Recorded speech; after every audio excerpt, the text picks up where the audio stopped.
ఈ రోజే డౌన్లోడ్ చేయండి. మీ ఫేవరెట్ షోస్ చూడండి. తన తప్పు లేకపోయినా మీరు నేను అందరం అన్నాం కదా, జైలుకి కూడా పంపించాం. ఇన్ని అవమానాలకి కారణం మనమైనప్పుడు క్షమాపణ చెప్పడంలో తప్పేమీ లేదు. చెప్పండి. సరే అల్లుడు, నువ్వు చెప్పాక చెప్పకుండా ఎలా ఉంటావు? సారీ చామంతి, ఏదో పొరపాటు పడ్డాం. నేను కూడా సారీ చెప్తున్నాను. ఉన్న పళ్ళంగా మా వదిన పడిపోయేసరికి ఆ జ్యూస్లో నువ్వేదో కలిపేసి ఉంటావు అనిపించింది. అందుకే అలా మాట్లాడాను.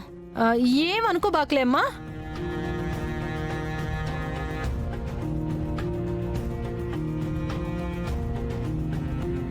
నేను రోజాని పెళ్లి చేసుకోవడానికి నువ్వెంత సాయం చేశావో నాకు ఇంకా బాగా గుర్తుంది. బట్ సడన్గా మామ్ నా కండిషన్లో చూసేసరికి నువ్వు చేసిన సహాయం ఏది నాకు గుర్తు రాలేదు. అందుకే ఆ క్షణంలో అలా మాట్లాడేశాను.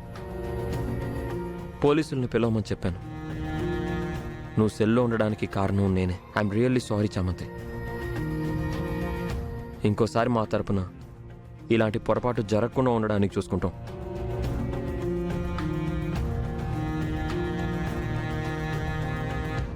అనుమానం వచ్చింది, నిందులు వేశారు, మాట్లాడినారు. దానికి అందరూ సారీ చెప్పాలా ఏంటి? మీరు దానికి సారీ చెప్పడం ఏంటి సార్?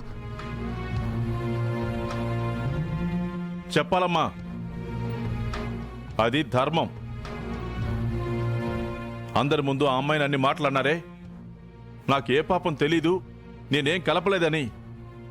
ఆ అమ్మాయి ఎంత బతిమలాడుతున్నా కూడా పోలీసులకి అప్పచెప్పాం కదా. మన వల్ల ఒక ఆడపిల్ల అంత బాధపడినప్పుడు చిన్న క్షమాపణ చెప్పడానికి ఏంటి నామోషి మీకు? తప్పుకు శిక్ష విధించొచ్చు కానీ చెయ్యని తప్పుకు శిక్ష విధించకూడదు. అలా చేశామంటే మనం తప్పు చేసినట్లే.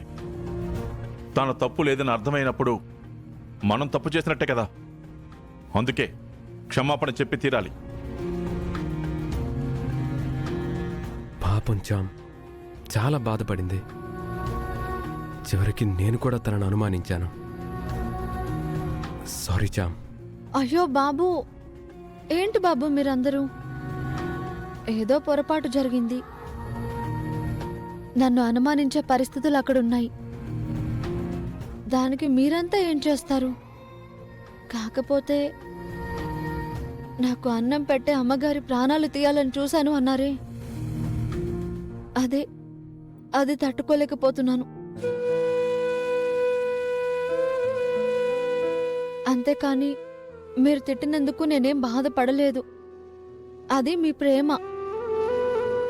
అమ్మగారి దగ్గర పనిచేసే మాకే ఇంత ప్రేమ ఉన్నప్పుడు ఈ ఇంటి మనుషులు మీరు, మీకు ప్రేమ లేకుండా ఎలా ఉంటుంది?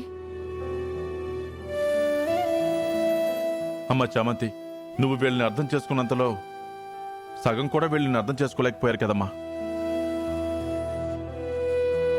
సరే చామంతి, మా అందరి వల్ల నువ్వు బాధపడ్డావు.